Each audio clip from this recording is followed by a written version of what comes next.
Berbagi pengalaman dong Kak selama Kakak ngonten di FB Pro. Banyak yang DM saya seperti itu. Jadi sebelum saya berbagi pengalaman, kita ini di ladang dulu kan merbawa host saya. Ini host saya aku ini kan kurus sekali weh. Padahal udah dipupuk. Bingung kali aku mau diapain ini. Apalagi ini yang di samping ini kan makin kurus. Apalagi sekarang kan musim kemarau makin kering lah ini. Jatuh ke lapatong aku pas lewat kami. Rupanya aku tengok masih muda kan. Ambil posisi yang mantap lah kita di bawah pohon salak ini sambil menikmati air kelapa muda ini. Langsunglah kita bahas sesuai judul pengalamanku mengenai ngonten di FB Pro. Jadi aku berbagi sesuai pengalamanku aja ya, nggak perlu entah sesuai pengalaman orang lain. Yang terjadi sama aku aja yang aku kasih tahu sama kalian. Sebenarnya kalau masih proses itu awal-awal ngonten gitu kan, karena kita kan bukan artis, harus pintar lah kita mengevaluasi konten, membuat konten yang menarik. Karena kan orang lain belum mengenali kita. Tapi kalau kita seorang artis udah dikenali banyak orang dan udah disukai banyak orang, barulah memasak pun kita ataupun makan bersama keluarga ketawa-ketawa itu aja udah FYP. Jadi karena kita orang biasa aja yang bukan kalangan artis, kita harus membuat khas kita sendiri, ciri khas kita sendiri biar dikenali banyak orang. Contohnya yang kayak gini loh, misalkan yang topi-topi biru itu loh, selalu ngonten dia sambil memancing gitu contohnya. Jadi orang udah tahu, oh yang topi biru itu sih ya sering FYP itu gitu. Dan contoh yang lain saya sendiri kan, itu loh Mak Tania itu namanya yang pakai tudung-tudung itu, selalu pakai sepatu bot, bajunya itu aja tiap hari gitu, di ladang terus tiap hari gitu. Oh kalau ngomong itu pakai lakan-lakan itu kayak kas-kas bat gitu Simalungun gitu kan, itu iya kenal aku katanya. Itulah termasuk ciri khas kita udah dikenali orang. Jadi teman-teman semua pun jangan dipaksa kalian menjadi orang lain gitu. Aku pengen ngonten seperti orang itu gitu. Padahal kamu nggak mampu, nggak sanggup. Jadi jangan kamu paksa dirimu sendiri untuk menjadi orang lain biar menarik. Enggak. Kita tampil apa adanya aja biar nggak menjadi beban yang ngonten ini. Udah memaksa kali gitu, nggak gajian pula ya kan. Jadi itulah yang pertama tadi, itu ciri khas kita harus kita buat. Terus yang kedua evaluasi konten. Kalau evaluasi konten ini maksudnya setiap hari kita harus memeriksa konten mana yang menarik, konten mana yang disukai banyak orang. Terus itulah kita ikuti. Jadi kalau aku ngonten itu udah 3 tahun aku ngonten. Tapi kalau masalah algoritma mulai terbaca ya baru sekarang lah setelah saya ubah tema konten saya. Dulu sewaktu dolar masih normal itu saya konten komedi gitu kan, yang durasi-durasi pendek real gitu kan. Saya bisa gajian. Satu aja FYP 1 bulan udah bisa gajian. Tapi kalau sekarang udah susah kali mencari dolar ini. Harus tinggilah jangkauan atau tayangan kita banyak gitu baru kita dapat dolar. Oh ya satu lagi, kita kalau membuat video itu harus yang original, nggak perlu pakai efek-efek lah gitu. Video kita yang penting cerah bersih itu aja, nggak usah pakai efek-efek dipercantik. Karena Meta lebih suka video yang original. Itulah sesuai pengalaman saya selama ngonten. Semoga lah kita bisa sukses ya lah kan bersama-sama. Seperti inilah cara kami memanen jengkol, karena kalian tahu harga jengkol seperti apa sekarang. Lebih tepatnya berbagi rezeki ceritanya. Jengkol yang kami panen saat ini lumayan banyak, ada 5 pokok. Jadi ini kami udah nyampe di ladang, jadi aku amankan dulu adik Agatha menggunakan minyak telon biar nggak digigit nyamuk. Jadi inilah pohonnya lumayan tinggi dan yang memanjat ini udah pakarnya lah. Jadi cara memetik jengkolnya menggunakan bambu itu kan, disolotkan latong sabit. Jadi dihaut-haut lah. Jadi berjatuhanlah jengkolnya ke bawah. Tugas Mak Tania ini latong memungut di jengkolnya di bawah. Jadi cara aku mengumpulkan jengkol ini, kalau yang bertangkai dia aku angkat seperti itu aja baru kukumpulkan. Nanti sekalian mengkopek. Tapi kalau per bijinya seperti ini aku masukkan aja ke mangkok, nanti sekalian dikopek dan dibersihkan. Jadi 5 pokok jengkol ini kan, 2 lah yang memanjat di atas, terus 2 yang mengkopek di bawah. Ada kami kan 4 orang yang mengerjakan ini, cuman aku aja yang terlihat di kamera. Nggak apa-apa lah, orang itu nggak mau. Jadi aku orangnya paling suka memanen, entah memanen apapun yang pasti buah lah itu kan, buah jengkol, buah yang lain-lain pun aku suka. Jadi aku mengumpulkan di bawah ini, waspadanya atau was-was melihat ke atas gitu kan. Aku mengambil arahnya berlawanan. Kalau dia sebelah sana mengarjuk atau memanen, aku ngambilnya di sebelah sini. Terus kalau sebelah sini aku sebelah sana. Takut pula aku jatuh nanti sabitnya lepas dari bambunya. Jangankan dijatuhi sabitnya, tadi aja aku dijatuhi jengkolnya satu ranting kan, ngek kurasa di punggungku. Aduh sakit juga ya, satu ranting kena.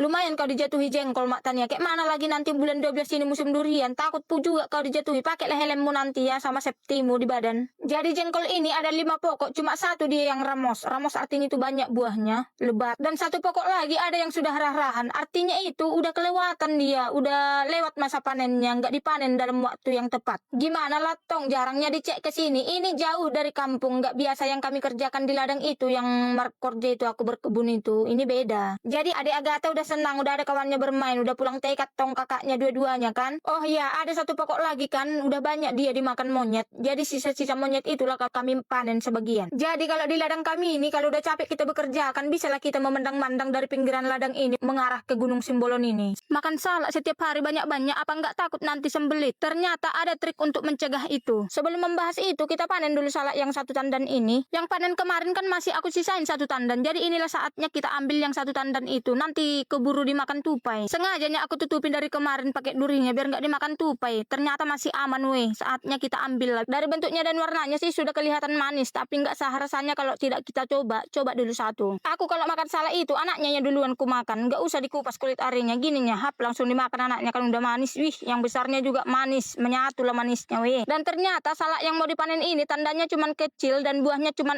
6, tapi ukurannya besar. Inilah Magicom andalanku selalu mengambil salak ini. Magicom ini pun udah happy ini berkali-kali lah kan. Jangan sepele kalian lihat Magicom ini. Jadi bisa kalian hitung sendiri buahnya ini cuma 6, dan aku nggak menggunakan pisau mengambil ini karena sedikitnya, lagian mudahnya diambil bukannya terjepit. Jadi karena sudah saya ambil semua buahnya, saatnya kami makan buah ini bersama kakak Mika. Langsunglah di pohon salak ini, tong, nggak usah jauh-jauh, sedikitnya. Jadi kembali kita sesuai judul tadi, mengatasi sembelit. Ternyata walaupun banyak makan salak, ternyata ada triknya, tapi nggak tahu ya benar atau tidak, karena kami sudah mencobanya. Katanya kalau kita memakan buah salaknya, jangan dikupas kulit arinya, dibiarkan aja gitu langsung dimakan. Setelah dikupas langsung dimakan, seperti itu. Seperti itulah triknya, karena kami sudah mencobanya. Apa karena kebetulan aja ataupun karena kami buat trik itu nggak tahu lah ya. Yang pasti itu kami lakukan. Dan ada lagi satu lagi, katanya kalau buahnya lengkang itu kan ada mau terikutnya itu pucuknya atau ujungnya bijinya itu kan mau termakan. Katanya kalau dimakan itu ada uban kita. Tapi kalau trik ini kayaknya itu cuma mitos lah. Mana mungkin karena itu ada ubannya kan? Ya kalau ada uban ya memang karena memang udah tua atau memang karena kita salah pakai sampo. Tapi sampai saat ini kalau kami makan salak berapa banyak pun itu setiap hari aman-aman saja. Setelah makan siangnya kami tadi barusan langsung pergilah kami ke pohon salak ini. Makanya 6 buah ini sama aku 2 sama kakak Mika cuma 1 aja udah kenyang. Apalagi karena buahnya lumayan besar kan, ditambah manis lagi, cepatlah kenyang. Ku bilang sama mamaku kan, kita pupuklah salak ini biar banyak buahnya. Ku bilang enggak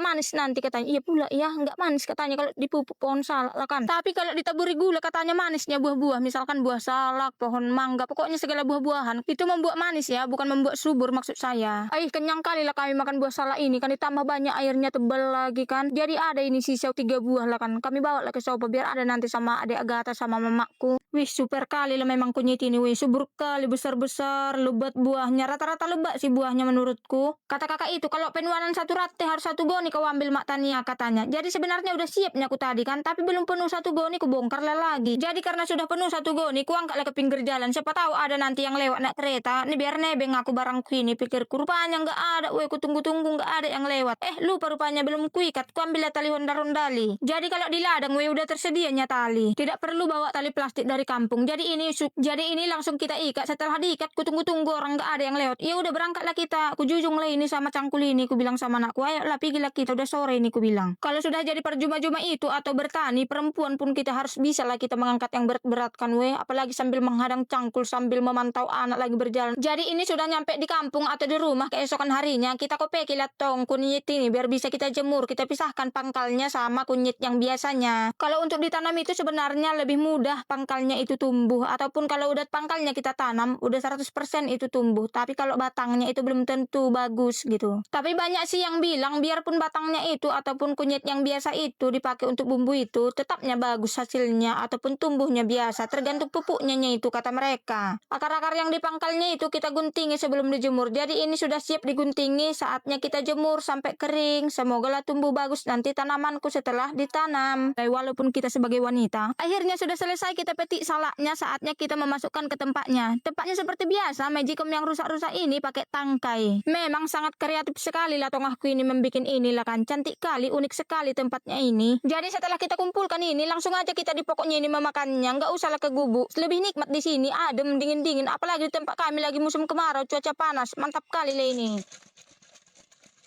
Seperti biasa, biar nggak tercucuk duri tangan kita ini, kita apakanlah dulu durinya, kita kursuk-kursuk di apa ini, Magicom ini, biar hilang durinya, kita tuang, terus kita masukkan lagi. Saatnya kita menikmati buah dari hasil yang kita petik barusan. Weh, mantap kali, weh, segar gitu kan. Apalagi aku di bawah pohon salak ini langsung, weh, ini lihat di belakangku pokoknya. Apalagi musim kemarau kayak gini kan, penting kali lah makan buah setiap hari, tapi jangan berlebihan ya Mak Tania. Kau makan salak banyak-banyak kali sekali makan, cukup 2 kali sehari, 2 biji 1 hari. Iya loh, karena di kampung itu, jadi buah kan nggak beli, jadi sepuasnya aja makan. Beda kalau di kota kan, mikirlah kita, biar ada besok. Jadi disimpankan di kulkas. Karena kalau di kota nggak ada istilah minta-minta kan, weh. Kalau di kampung ini enaknya, bisanya minta-minta. Ma aku salak mie itu yang kepanen itu tadi sedikit gitu. Nggak malu kita karena udah biasa. Apalagi kalau hasil panennya kita minta sama seseorang gitu kan, sama tetangga gitu hasil panennya. Misalkan dia panen sayuran atau bumbu-bumbu gitu, kita minta. Kalau di kampung itu udah hal biasa. Kalian hitungnya berapa buah yang kumakan itu dari tadi, weh. Nggak sadar aku loh, weh. Udah banyak kumakan ini. Kalau nggak salah udah lebih 2 ya. Padahal yang besar-besar itu loh.